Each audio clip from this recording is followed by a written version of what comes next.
दोस्तों, ये सिर्फ पत्थर की कारीगरी नहीं, ये इतिहास की सबसे बड़ी पहेली है जिसका सटीक जवाब आज तक कोई नहीं दे पाया है कि इजिप्ट के कारीगरों ने आज से लगभग 4500 साल पहले, मतलब 2600 ईसा पूर्व में ग्रेट पिरामिड ऑफ गीजा का निर्माण इतनी सटीकता से कैसे किया होगा, जो आज भी ये आधुनिक इंजीनियरों के लिए एक पहेली बना हुआ है कि बिना मशीनों, बिना बिजली और बिना आधुनिक तकनीक के ये चमत्कार कैसे बना।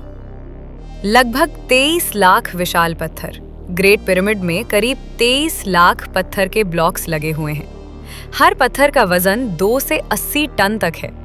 कुछ पत्थर ऐसे स्थानों से लाए गए थे जो 800 किलोमीटर दूर थे। बिना आधुनिक ट्रांसपोर्ट के पत्थरों को इतनी दूरी से लाना ही अपने आप में पहेली है, जो आज की भारी भारी क्रेनों के लिए भी कोई आसान काम नहीं है। दूसरा सवाल आता है अविश्वसनीय सटीकता।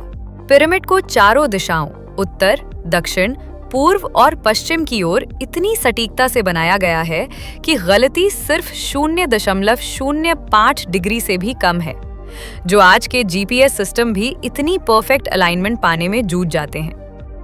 तो आखिर 4500 साल पहले मिस्र के कारीगरों ने कैसे किया होगा? पिरामिड मैग्नेटिक नॉर्थ नहीं, बल्कि ट्रू नॉर्थ की ओर बना हुआ है। वैज्ञानिक मानते हैं कि प्राचीन मिस्रवासी तारों की मदद से दिशा तय करते थे, जो उनकी उन्नत खगोल विद्या को दर्शाता है। उस समय लोहे के आधुनिक औजार भी मौजूद नहीं थे। मिस्रवासियों के पास सिर्फ तांबे के औजार थे, जो ग्रेनाइट जैसे सख्त पत्थरों को काटने के लिए पर्याप्त नहीं माने जाते। फिर भी पिरामिड के अंदरूनी कक्षों की कटाई आज की मशीनों जैसी सटीक दिखती है। वैज्ञानिकों का मानना है कि कारीगरों ने रेत और तांबे की आरी का इस्तेमाल किया होगा, जिसमें असाधारण धैर्य, समय और मेहनत लगी होगी।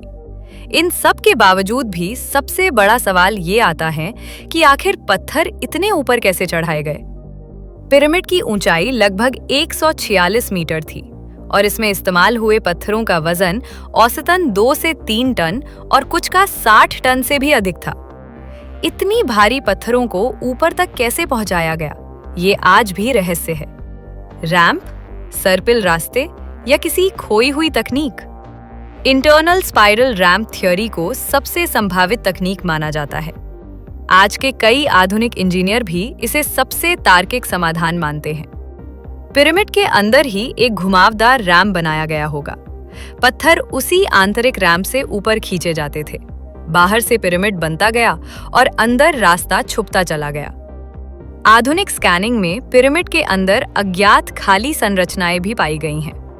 कोनों के पास असामान्य संरचनाएं इस सिद्धांत से मेल खाती हैं।